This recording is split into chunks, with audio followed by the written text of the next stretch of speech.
You have a crisis on your hands. In other words, school is flunking. And so because school is flunking, country after country is saying, well, then it must mean they don't have enough school. Can you imagine? If school is flunking, it means we give them more.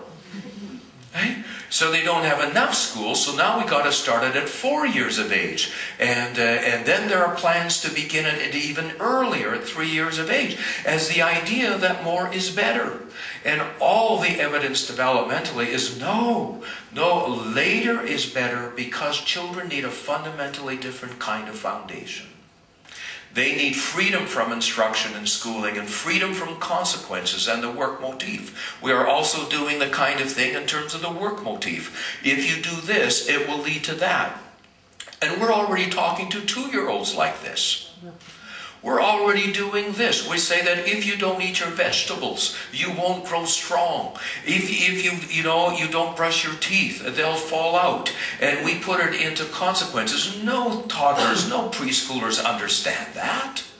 The whole issue is they're play-based. If you want them to go pee in the toilet, make it a fun activity. If you want them to eat their vegetables, inject some fun into it. You make play the activity, and you can get a preschooler to do most anything. That is the way it was always meant to be. But we're thinking as adults that we got to get them to work. And we got to teach them about cause and consequence. They're not even set up to do that yet. That doesn't happen until, as I will explain later, about 5 to 7 years of age. And some children larger. They don't even understand cause and consequence. They don't because their brain does not support it. They don't even have the part of their brain developed that can support it. They were meant to play. And if they don't play, they don't have the foundation for what is later. And enough freedom from working at attachment. And this is huge. This is what is it that leads to true play. And we know now that the most preeminent need of children, the most preeminent need is contact and closeness, love and affection, belonging and sameness. It has to do with the attachment needs. This is the preeminent need. This serves survival. And so if you're going to have something serve growth and potential, this is a luxury. And for this, the child needs to be released from the work of attachment. Not work at attachment, be released from the work of attachment. Just like a child needs to be released from the pursuit of physical hunger to learn, a child needs to be released from the pursuit of proximity to be able to play, to truly play. And I'll elaborate on this more.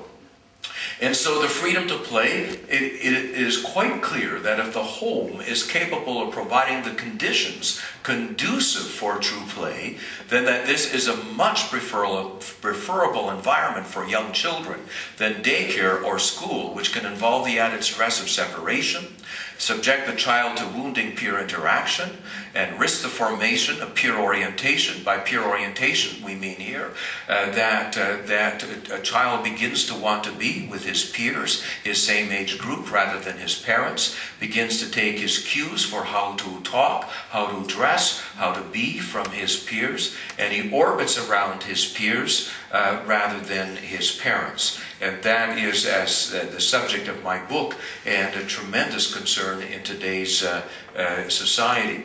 And so it is clear that if play is required, that the home would be the best place for it, if indeed the conditions are conducive.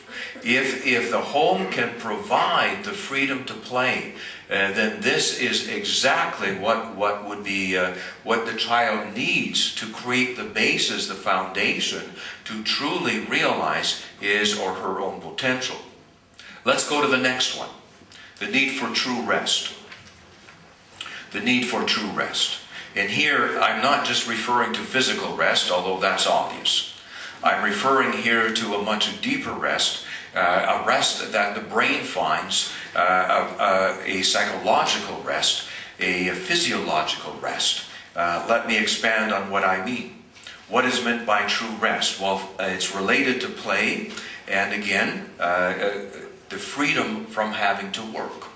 That is, work and rest are juxtaposed to each other. From having to make things work. Many children today have to make things work. It's interesting and rather ironical that after the Industrial Revolution, there was this huge, because of materialism, to harness the children for the labor force. And we had to put laws in place that protected children from working physically. But what we didn't understand is that work, or that rest, is a much deeper construct. And if we understood this, we would understand that children need to be at rest. They need to be at rest. And how is that? How do we achieve that? For children to realize their potential, they need to be at rest from having to worry about outcomes, including how an adult feels and what they do. A child who feels responsible for how mommy behaves or daddy's feelings, for making, feels responsible for being able to others to like them or to love them or to be close, is a child at work. From having to make sacrifices to get desirable outcomes. Again, we're trying to teach children that this leads to that, and so you need to make a sacrifice for a desirable outcome. This is adult stuff, not children's stuff. And again, we become, as Professor Pulkkinen said, we have become adult-centric in our society. We have lost the cultural wisdom that would be the antidote to this, and that would protect children being children. And we're making little adults out of them and trying to make them get ahead. No, they need some rest from this. Why do children need true rest? The key here is in every area, all true growth emanates from a place of rest. We cannot achieve our potential. We cannot strive for it. Towards the end of my private practice as a clinician, I had many therapists as clients. And they would want to come to see me because they had heard about me, and they would come and say, I need to work at my issues. And I'd say, you've come to the wrong place. I hope with me you can learn to rest. Because you cannot get anywhere in terms of becoming fully human, realizing your potential from working at it. It comes from rest. Rest is very difficult to find as an adult, and it's our responsibility to provide that to our children. It's very difficult to, this is not an easy thing to do, but it is a necessary thing to do. It includes physical growth. The fact is that our body grows at night when we are sleeping, not during the day. Our brain growth happens during places of rest. Not during work. Emotional growth as well as psychological maturation happens at rest times. We understand that the autonomic nervous system is divided into the psychology of work, which is called the sympathetic nervous system, and the psychology of rest, which is the parasympathetic nervous system. And many of us as adults are experiencing burnout from the sympathetic nervous system, adrenal gland burnout. We're having all kinds of chronic diseases because we don't have a proper cycle of rest and work. We don't know how to rest anymore. We don't know how to find that place of rest and that freedom from rest. And so the cycle of sympathetic and parasympathetic. But children need this from us. Restlessness is indicative. Restlessness is growing in our society and among children. Restlessness is one of the three criteria, two out of three, which will diagnose or qualify a child for a diagnosis of attention deficit disorder. The other one is impulsiveness and distractibility, and so you can be diagnosed with there even not being any problems with attention.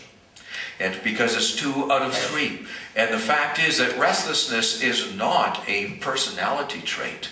Restlessness is indicative of the inability to find true rest. And this is exploding, this restlessness in our society.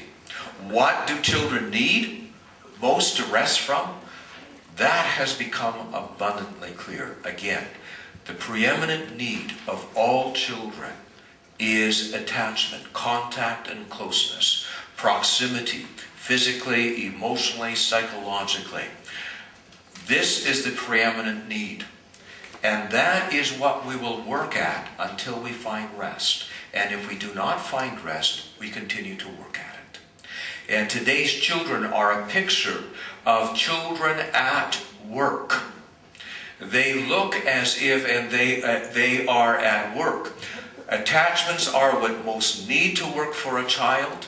Children will become preoccupied with pursuing and preserving proximity if attachment needs are not fulfilled, or if there's no trust in the provider or the security of provision. And so now we have given and put into their hands digital devices. We have found a way of getting all information in the world into ones and zeros. And so we can provide digital devices for them so that they can connect with each other and pursue proximity even further. Digital devices are simply attachment technology. Except we put that in the hands of children, not adults, to be able to provide for the needs of their children. We have put it in the hands of children who mistakenly connect with each other in the pursuit of proximity and belonging and sameness and social media. And we know it's not nurturing or fulfilling because once they do that, there is no rest. And the research is coming in from the medical community as saying that the digital devices are actually interfering, so much so that the American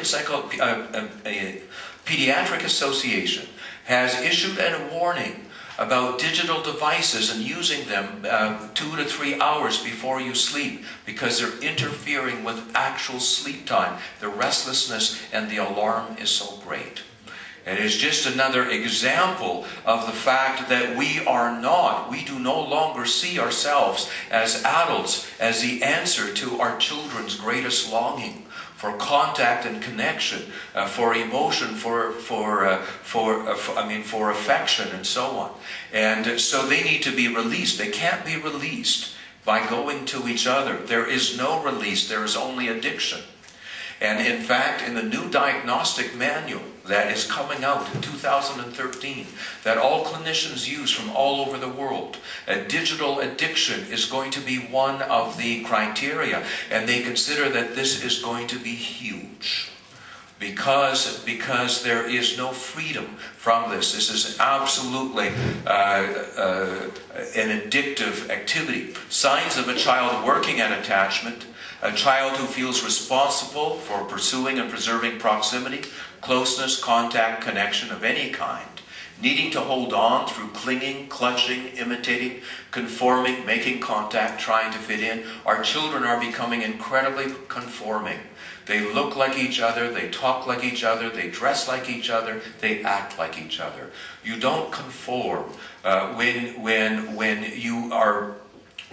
there is health in society. There is a lot of room for uniqueness and individuality.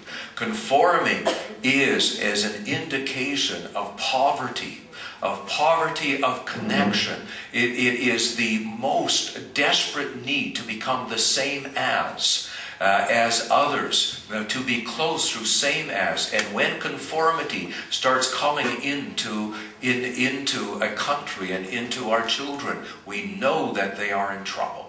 When they do start dressing and talking and acting like each other, there is a problem. A child who's striving to belong, to fit in, to be good, to measure up, in order to preserve a sense of closeness and connection. Working for attention, for approval, for significance, for mattering, for love, for status, for recognition and specialness. And having to be pretty, to be smart, to be charming, to be good, to be a winner, to be no trouble, in order to be liked and loved. Our children are at work, not at rest.